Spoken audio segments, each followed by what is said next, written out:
UCC, देश भर में उसकी चर्चा हो रही है इसलिए क्योंकि उत्तराखंड में यूसीसी का बिल पेश हो चुका है लागू करने के लिए। यूसीसी यानी समान नागरिक संहिता, जिसका अर्थ होता है भारत में रहने वाले हर नागरिक के लिए एक समान कानून, चाहे वो किसी भी धर्म, किसी भी जाति का हो। समान नागरिक संहिता लागू होने से सभी धर्मों का एक कानून होगा। शादी, तलाक, गोद लेने, जमीन जायदाद के बंटवारे में सभी धर्मों के लिए सिर्फ और सिर्फ एक कानून लागू होगा। ये मुद्दा अगर देखा जाए तो कई दशकों से राजनीतिक बहस का केंद्र है। यूसीसी केंद्र की मौजूदा सत्ताधारी बीजेपी के लिए जनसंघ के जमाने से प्राथमिकता वाला एजेंडा रहा है। बीजेपी सत्ता में आने पर यूसीसी को लागू करने का वादा करने वाली पहली पार्टी थी और ये मुद्दा उसके 2019 के लोकसभा चुनाव के मैनिफेस्टो में भी था।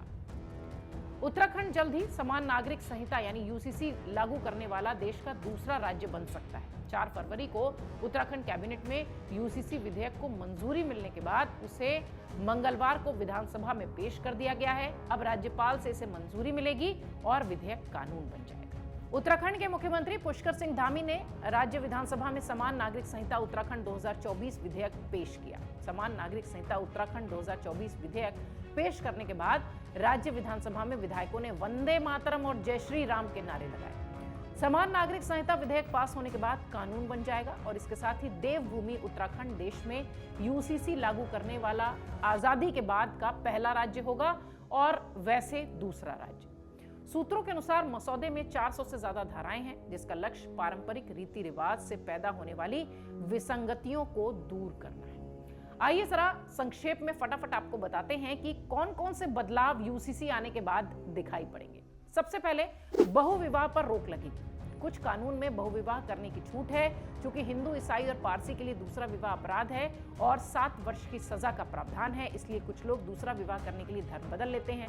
समान नागरिक संहिता यूसीसी लागू होने के बाद बहुविवाह पर रोक लग जाएगी। बहुविवाह पर रोक पूरी तरह से इस कानून के साथ दिखाई पड़ती है। दूसरा, शादी के लिए कानूनी उम्र 21 साल हो जाएगी। विवाह की न्यूनतम उम्र कहीं तय तो कहीं तय नहीं है, यानी कभी कहीं कम तो कहीं ज्यादा है। एक धर्म में छोटी उम्र में भी लड़कियों की शादी कर दी जाती है, वो शारीरिक और मानसिक रूप से परिपक्व नहीं होती तब भी, जबकि अन्य धर्मों में 18 साल लड़कियों के लिए और 21 साल लड़कों की उम्र रखी गई है। कानून बनने के बाद युवतियों की शादी की उम्र कानूनी तौर पर 21 साल हो जाएगी सभी धर्मों के लिए।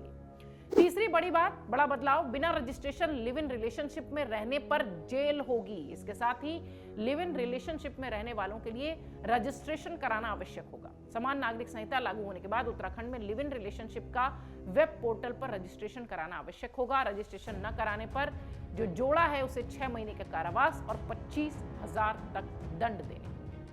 रजिस्ट्रेशन के तौर पर जो रसीद मिलेगी, जो लोग रह रहे हैं साथ में, उनको उसी आधार पर घर, हॉस्टल या पीजी मिल सकेगा।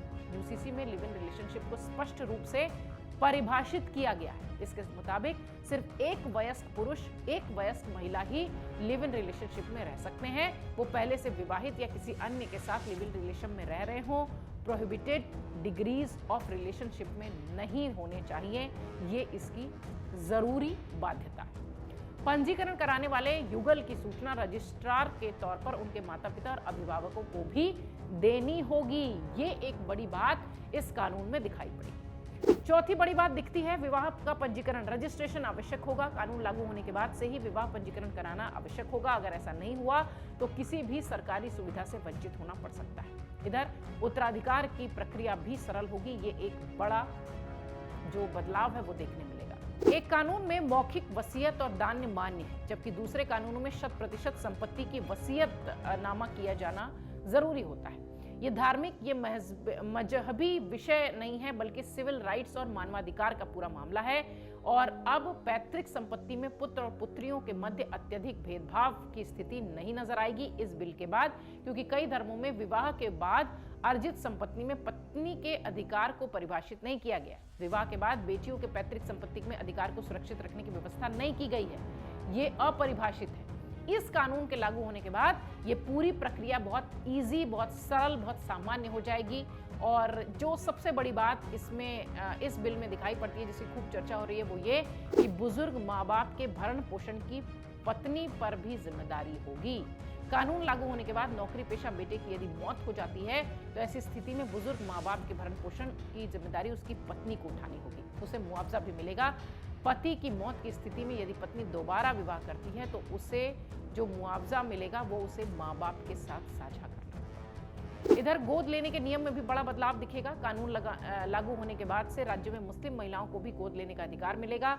गोद लेने की प्रक्रिया आसान होगी। इसके साथ ही अनाथ बच्चों के लिए संरक्षकता की प्रक्रिया भी सरल की जा रही है और कानून लागू होने के बाद दंपति के बीच झगड़े के मामलों में भी बच्चों की कस्टडी उनके दादा दादी को दी जा सकती है। ये एक बड़ा बदलाव है।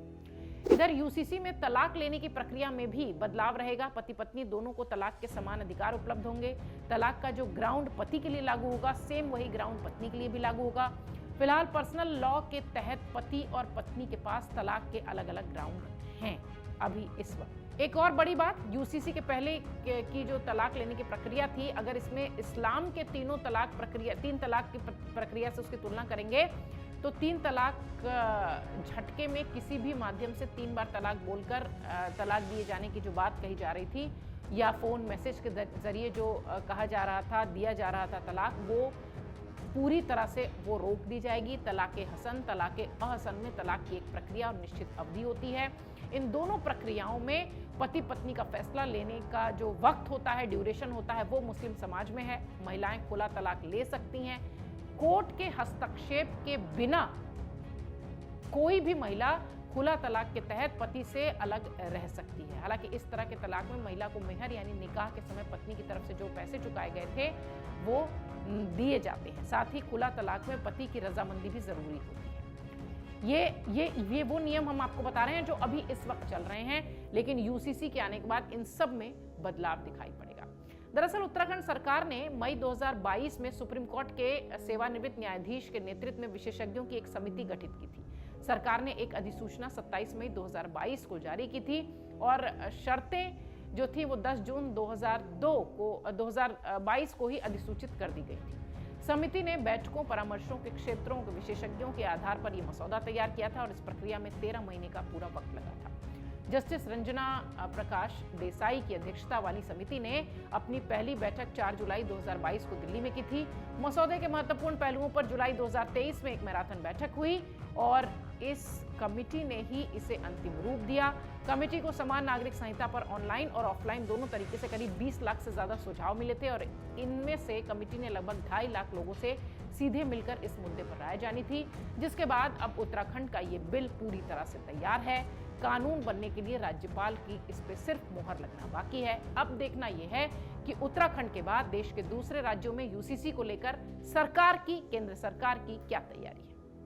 अगर आप ये वीडियो YouTube पर देख रहे हैं तो हमारे चैनल को सब्सक्राइब करें और बेल आइकन को दबाना ना भूलें। अगर आप Facebook पर ये वीडियो देख रहे हैं तो हमारे पेज को लाइक करें।